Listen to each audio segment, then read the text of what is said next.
gusto, como siempre, darle la más cordial bienvenida a este programa del Tribunal Electoral del Poder Judicial de la Federación, Justicia Electoral a la Semana Online. Gracias por acompañarnos. El tema de esta semana, la alternativa del voto electrónico en México. ¿Quieres saber más acerca de este tema? Bueno, pues acompáñenos.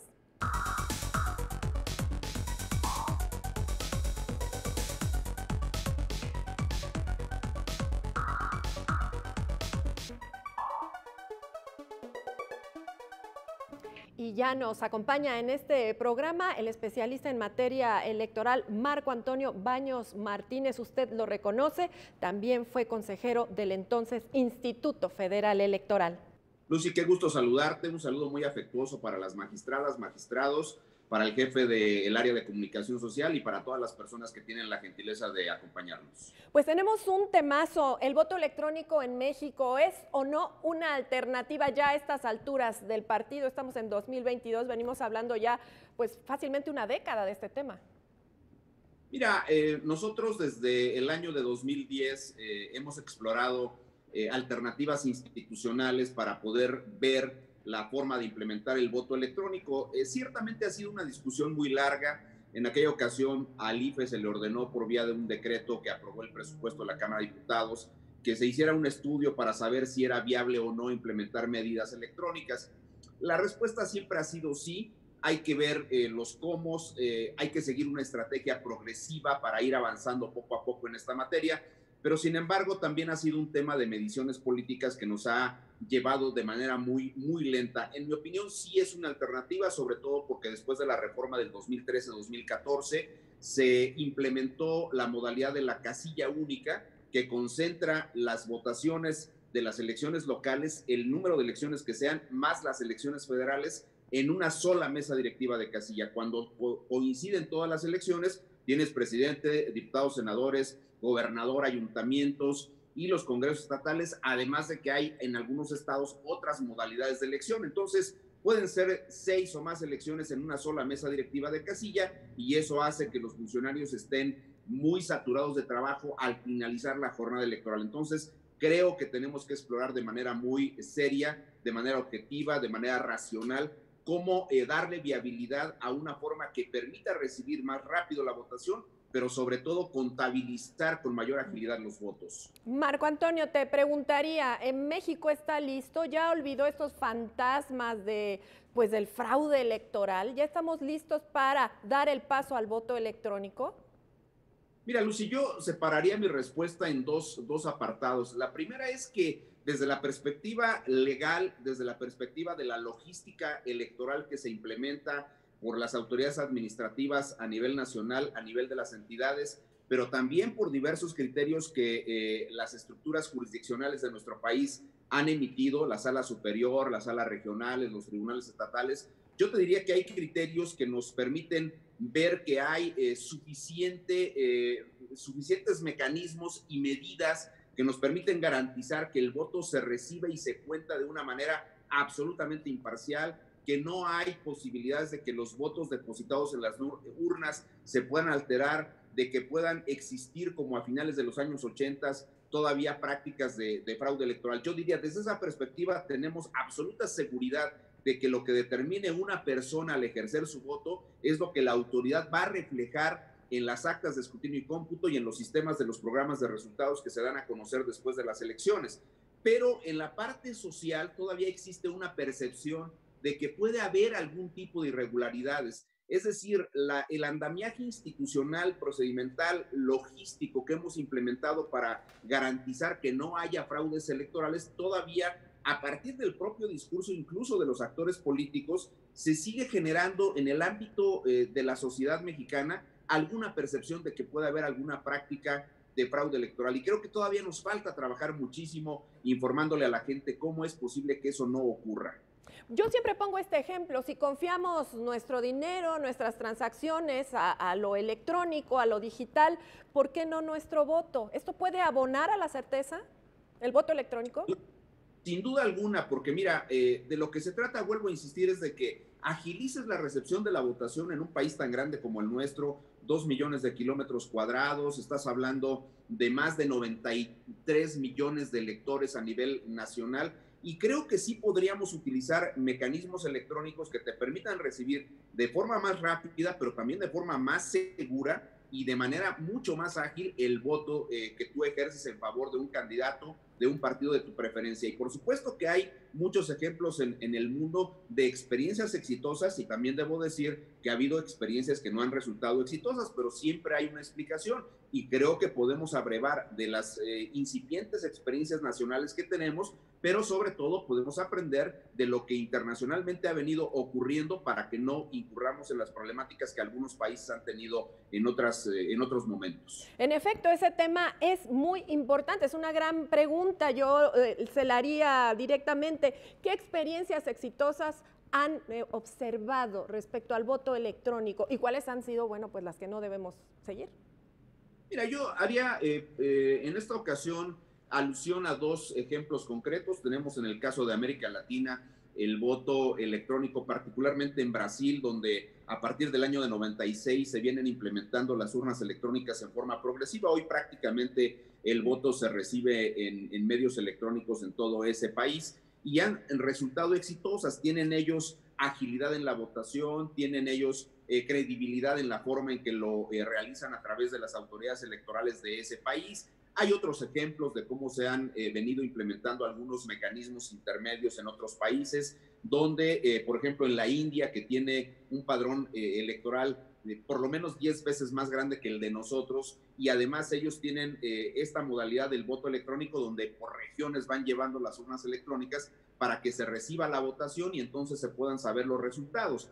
Esa es una parte que me parece que ha sido importante. En México nosotros, antes de la reforma de 2013-2014, hemos tenido experiencias fundamentalmente regionales, locales, implementadas por institutos electorales de los estados. El caso concreto de la Ciudad de México en algún momento, de Coahuila y de Jalisco, que son como las experiencias más exitosas que hemos tenido hasta el momento. Y recientemente en México el Instituto Nacional Electoral, primero en el año de 2015, implementó una prueba piloto que tuvo resultados no vinculantes, de hecho asociada a otro tipo de preguntas, y luego ya más recientemente en las elecciones municipales del pasado 18 de octubre del año de 2020, para efectos de las elecciones municipales en el estado de Hidalgo y de las elecciones que permitieron renovar el Congreso local en el estado de Coahuila. También en las elecciones federales del año pasado, el Instituto Nacional Electoral implementó una prueba ya para las elecciones federales, donde se pusieron a prueba urnas electrónicas. Entonces, creo que vamos avanzando, tenemos resultados que nos permiten pronosticar que si vamos con decisiones que sean de mayor avanzada, de mayor dimensión, podríamos tener un resultado óptimo para ir implementando medidas tecnológicas en la recepción y contabilidad de los votos. De acuerdo, y hablando específicamente de estos conceptos, tenemos que diferenciar, sí o no, voto electrónico de urna electrónica. ¿Es lo mismo? ¿Estamos hablando de lo mismo?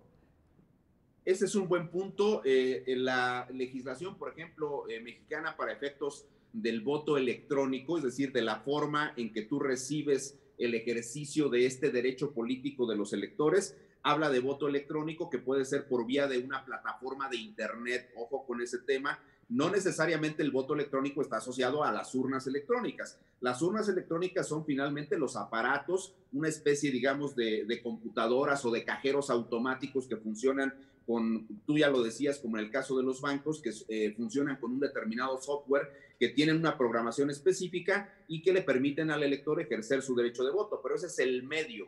Pero también hay plataformas electrónicas. Entonces, el voto en rigor, la forma de ejercer el derecho político lo puedes hacer por medios electrónicos, que puede ser una plataforma de internet, o lo puedes hacer a través de un aparato que te permita el ejercicio de ese mismo derecho para que tú expreses tu voluntad en favor de un partido o de un determinado candidato. Bueno, pues vamos a una pausa para seguir hablando de este interesante tema. Marco, pues quedan dudas. Todavía se piensa de que se puede manipular el voto, aunque sea a través de plataformas o a través de urnas. Vamos a ver qué nos dice un experto en la materia. Vamos a una pausa y regresamos.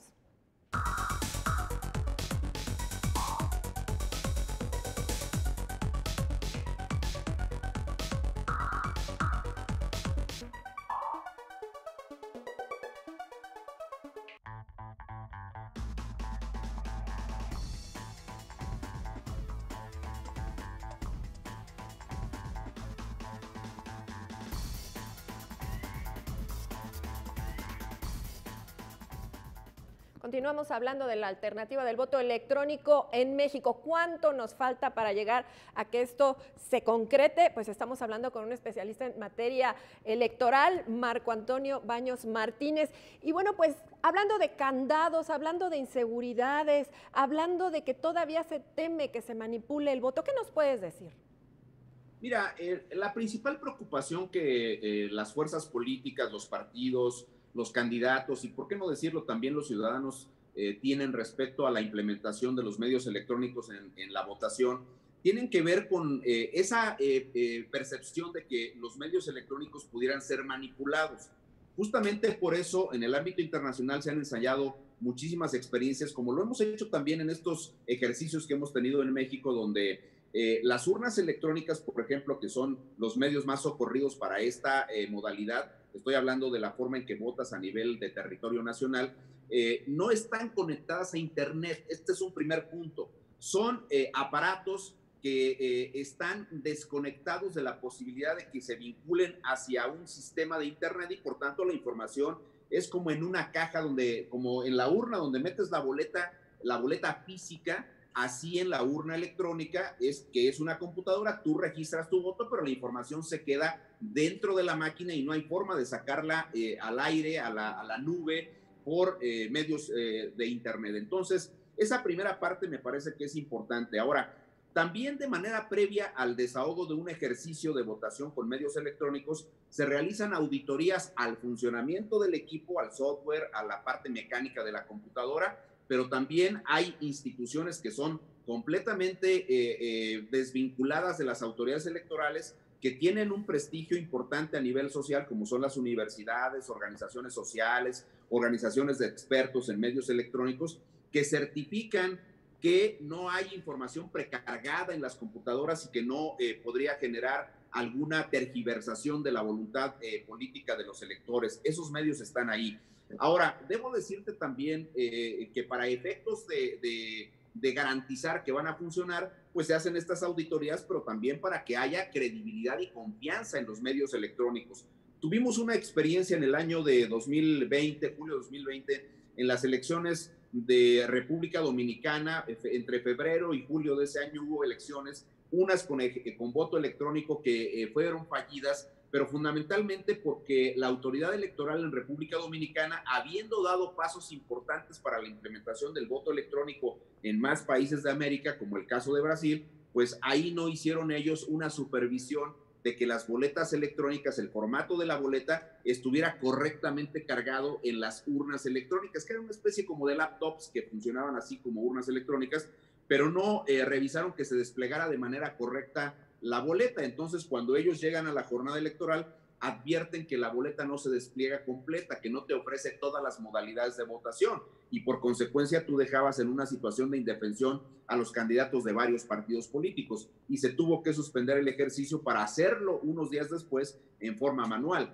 Entonces, ¿qué es lo que tenemos que hacer? Cuidar muchísimo, primero, las cuestiones de seguridad, que se verifique correctamente el funcionamiento mecánico, técnico, electrónico de la computadora, pero también que se revise con mucha que se revise y se garantice que no existe esa vinculación a mecanismos externos como el Internet, que pudieran hackear los aparatos y en consecuencia modificar, si es que fuera la intención de algunas personas, de gente que quiere hacer ese tipo de perjuicios en las elecciones, para evitar, insisto, que eso llegara a ocurrir. Pero obviamente la parte logística es fundamental en la forma en que tú implementas el voto electrónico. Y también recientemente se implementó el voto electrónico para las y los mexicanos residentes en el extranjero y funcionó, les fue muy bien. Cuéntenos de esa experiencia. Bueno, lo que sucede es que en la reforma del 2013-2014 se agregó en la legislación la posibilidad de que para el voto de los mexicanos residentes en el extranjero, ahí sí se pueda implementar una modalidad de voto en Internet. Es la segunda modalidad de la que venimos hablando, no necesariamente en las urnas electrónicas.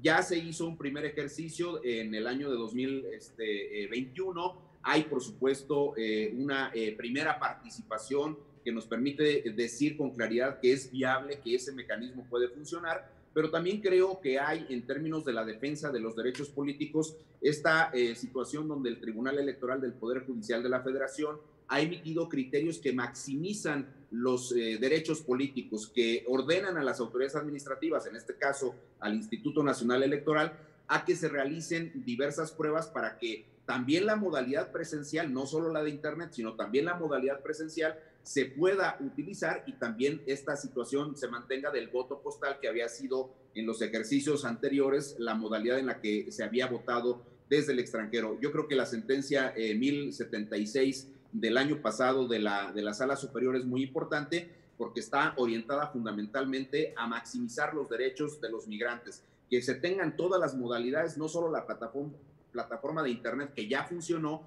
sino también que se puedan colocar en los consulados o en algunas oficinas del gobierno mexicano, pero fuera de nuestro país, se puedan colocar medios electrónicos que pueden ser las urnas electrónicas. Ya el INE está, hasta donde sabemos, trabajando en esta modalidad para colocar aparatos en los consulados, para que en un convenio de colaboración con la Secretaría de Relaciones Exteriores, es decir, con el gobierno federal mexicano, se dé esta cooperación interinstitucional que permita que estas modalidades estén ahí. Yo creo que es un buen avance y creo que tenemos lecciones importantes para avanzar en la implementación del voto electrónico en el territorio nacional. Y hablando de otro tema, pues estamos viviendo una etapa, todo el mundo, una etapa en la que pues la pandemia de COVID, ahora la Omicron, estamos en una etapa rara, en una realidad rara. ¿Esto también impulsaría de alguna manera que el voto electrónico en México llegara más rápido? Porque no sabemos qué va a pasar al día siguiente, no podemos hacer planes, Marco. Yo creo que lo dices con mucha precisión, coincido con el fondo de tu comentario, porque la pandemia, entre las cosas negativas que tuvo, fue recluirnos en nuestros domicilios para poder prácticamente realizar nuestra vida profesional, social, personal desde ahí. Ahora, en la parte laboral, creo que la pandemia, pues digamos, si es que se puede decir que tiene resultados que generan lecciones importantes, positivas en favor de las instituciones, pues está el hecho de que los medios electrónicos se desarrollaron de una manera importante para poder generar lo que justamente estamos haciendo ahora tú y yo. No estamos juntos en un estudio de grabación, no estamos en contacto directo y por consecuencia estamos cuidando que no se propague el virus. En el caso del voto electrónico sucede lo mismo, pero resultaría un poco más eficaz que lo puedas hacer a nivel de el sistema de Internet, donde tú desde tu teléfono, desde tu computadora, desde algunos lugares donde existan estos medios, te puedas, con las claves y con los mecanismos de seguridad, todas estas fórmulas de encriptamiento que los especialistas tienen para el uso de estos aparatos, se pueda evidentemente ejercer el derecho de voto a través de los medios electrónicos y no tener este contacto personal.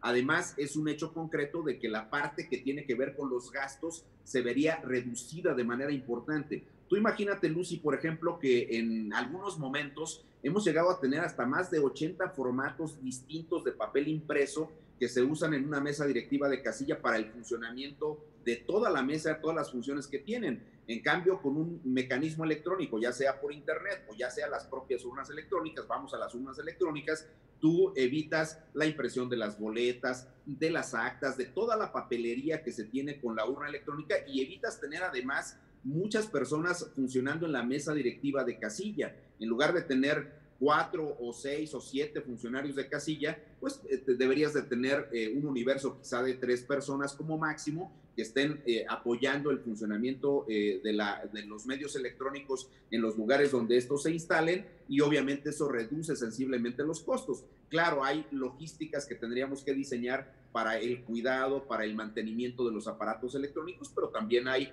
una serie de metodologías que se pueden desarrollar para garantizar el adecuado funcionamiento en ejercicios posteriores de los medios electrónicos. En efecto, y contextualizando un poco lo que decías, estamos viviendo una etapa también en el planeta de degradación, una etapa totalmente que tenemos que cuidar el clima, que tenemos que cuidar todo lo que hacemos, los recursos, y también las instituciones nacionales electorales pues han hecho esfuerzos porque las votaciones se hagan de manera ecológica. ¿Crees que esto sería la solución?